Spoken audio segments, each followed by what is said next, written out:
Streaming. There we go. Okay. Now it's going. I don't know what happened there. Huh. Well, Yeah. I hope you're recording this some other way. No, it wasn't. Frack. Oh, well. So after that short break, now we're back. Well, extended break, but now we're back. We're going to end up talking about what I rambled on again anyway, so we'll just save it for that. Yeah. But you know, we were actually talking about once we realized that we weren't on air. We're talking about how they listed some of the pros and cons of cataclysm talents, and they actually literally listed them. Right. Including, you know, so there's a lot of cons going for that, and that's why they decided to go with a simpler setup, a simpler but more complicated setup. That being a single talent tree per class, with no talent points or ranks, just one talent tree. And you earn a talent every 15 levels, and you can choose one of 3 talents per, 15 levels. So, you can create, you've got those mix and, you can still get your mix and match, your hybrid, but there's still going to be a lot of cookie cutter builds out there. But they also wanted to make it so you can change talents as easily as glyphs. So, I wonder how they're going to do that. That's going to be kind of interesting. One thing I'm reading the live blog transcript on Joystick that I think just really explains this all is Tom Chilton was up, and a minute into it he said, "Let's open up this fault of knowledge," or idiocy, whatever. Kind of shows you that not everybody might be on board with all of this. Yeah. Which I find very helpful. Because a lot of this, really, I cannot believe that everybody would throw their lot in with some of the way that these changes are. Yeah. It makes me glad to know that there are some people who really just aren't too sure about what they're doing. Well, and they even provided some examples, like a prop paladin. For at level 10, you earn an Avenger's Shield. Level 20, Hammer of Righteousness. But it's also a ret talent. Judgments of the Just, which is just kind of redundant sounding. Yeah. Just it a is. little. Shield of Righteousness, and then they show the specializations. It's nice to see that they're kind of keeping the mastery type specializations going. That's nice. Even though mastery got confusing as all hell. Yeah, it makes me wonder how Mastery is going to play a part in this, because if there was anything that could fuck up Mastery, because the whole way Mastery works is that it is dependent on what tree you take. So if you have bits, let's see, 15, 30, 45, 60, 75, 90, you have 6 talents that you're taking. Now, let's say because I'm a rogue, let's say I go, oh, well, there you go. Let's say I take 2 from one tree, 2 from another tree, and 2 from another tree. How would it decide what the mastery would be? If, like in this one, you take 2 from one, 1 from another, but 3 are in the middle, you'd expect to get the mastery from the center tier. Yeah. Because that's where most of your talents are. But if you don't and you even it up, how are they? Will you just not get mastery? Because that's how it works in Rift. Is if you go up talents, you have like the PvP soul in Rift. You have 4 trees in that one soul. Now you can make a balls out push for one of them, and maybe have some points left over, but you still get the one. But if you mix and match and try to be even, you're fucked, because you never have enough points to get one of those main abilities. That would seem to be the way that they would be going with mastery in this, is if you do 3 of one and, 3 of the other 2, well, fine, then this is the mastery. But if you make it dead even, how will they judge that? I mean, would that be literally on a per use basis? Like, okay, they're using their subtlety. Okay, so here's the subtlety that gets applied to this one. They're using combat. Now they're using assassination. That would get confusing, because especially since the masteries are all set up different, you're doing this presumably all in the same armor, which has the same mastery rating. You wouldn't be getting the same effect from all of them. Yeah. Well, and they showcased, and during the presentation they showcased the Holy Paladin as we've been seeing. It's they've still got your specialization. Okay, you got your specialization. Right. Oh, you want to go holy? Go holy. And it lists the holy spells. Oh, okay. I was not aware of that. So your mastery would be whatever your specialization is in. Yeah. Okay. Oh, and then these are the ones that you get. Okay. So you pick a specialization, you get those automatically. Yeah. Like if I picked holy, then at level 10, yada yada, you all can read. Yeah. Then it's the talents are just things basically that they didn't know where to put. They're enhancers, basically. But you can cross no matter what. Yeah. That doesn't. Okay. See, I thought that those were what controlled the mastery. I thought those were your spec. Okay, that makes a lot more sense now. Yeah, and you sit here and you look at it, and it's like, okay, say they've got this Holy Paladin taking speed of light, okay. But on the other hand, you could always you could, if you're doing PvP, well, speed of light, okay, that's faster heals. I figure. Long arm of the law, that's more of a that's a ranged hitting somebody.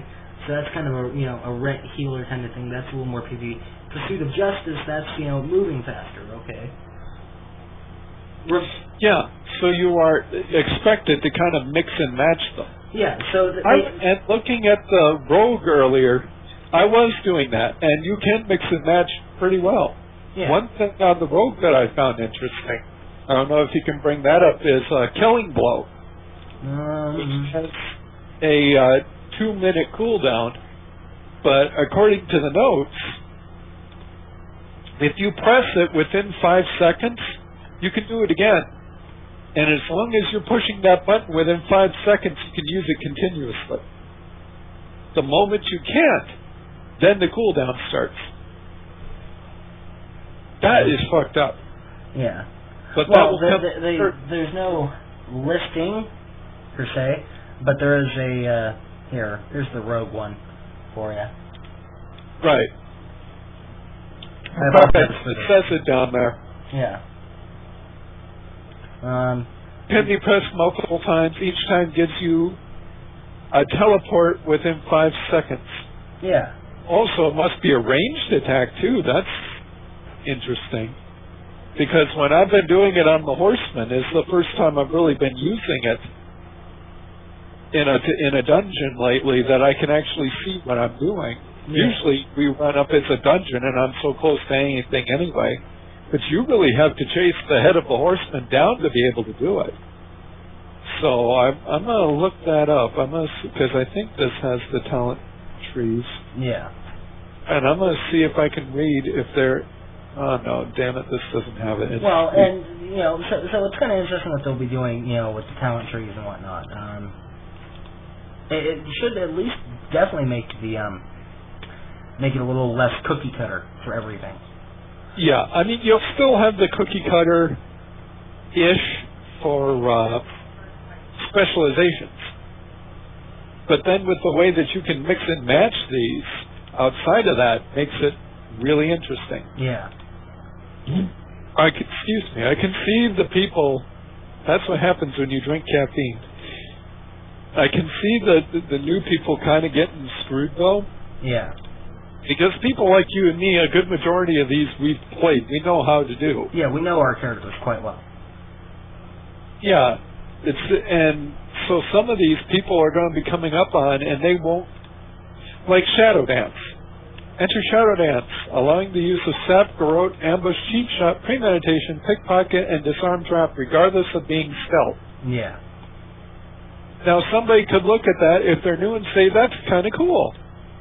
And in some ways it is. But if you're like you and me, you know how rarely you use some of those. Like pickpocket. If you're in PvP, how often do you use pickpocket? Not that often. Well, and speaking of PvP, you know what? We're kind of shifting directions here a bit. Hope you don't mind. Do you have a problem with that? Oh. Before we do, Killing Spree has a 10-yard range, according to this. Okay, there we go. But yeah, you know, shifting a bit, you know, they did introduce some new talk about PvP stuff, and you know, right. New battlegrounds, 3 new battlegrounds and a new arena. Okay, and you know, right off you got the Single Thorn Diamond Mines, Payload, Valley of Power, Murder Ball, and Azura's Crater. Azura's Crater. Finally, they're putting that one in, and that's a Dota-style PvP BG. Okay, what is Murder Ball? Murder Ball? Think of it like hot potato. Okay. Well, and so for Diamond Mines, they're stealing from Team Fortress 2. Kind of, and well, they explain there's a Goblin Mine below Northern STV. Payload-style gameplay. Escort mine cars to the depot. Multiple tracks, and first to X resources wins. Right. Okay, yeah. So, you know... That sounds like a Team Fortress 2 payout, which are fun. I'm not very good at them, but they are fun. Yeah. They can be fun, especially if they're if both Horde and Alliance are both doing it, because usually in Team Fortress 2 payload, one is defending and one is trying to move the payload. There is one, I don't know what it is, I end up randomly in it, but there is one that has carts for both. Yeah. And that is the fun one. Well, and... because you can't all Zerg the person with the payload, because both of them have it, so you need to, and you only got like 12 people per side. Yeah. So you really got to manage your resources good. I wonder, most battlegrounds now have 10v10 or 15. I wonder what a payload will be. Who knows?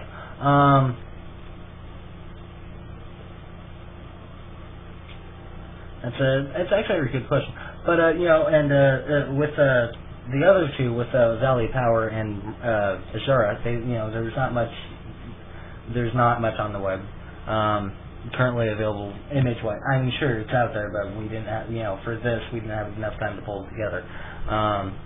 But with there was explanations of Valley Power and Azura's Crater. Azura's Crater is pretty explanatory, but we can get there in a minute. Murder Ball is basically, it's a capture the flag style thing.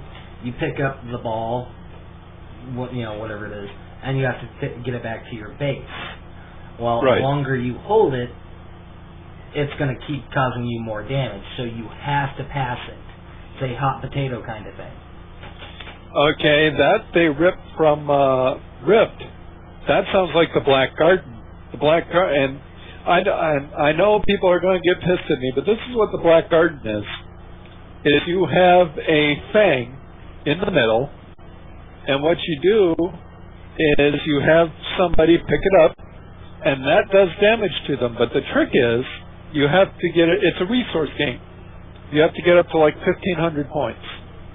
The way you do that is the closer to the center that you stand, the more points you get per tick.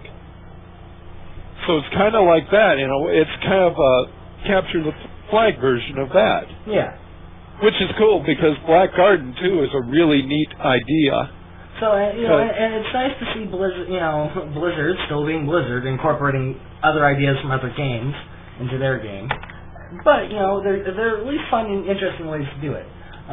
With this last one, with Azura Crater being Dota, they've talked about Azura's Crater off and on since, good lord, Vanilla.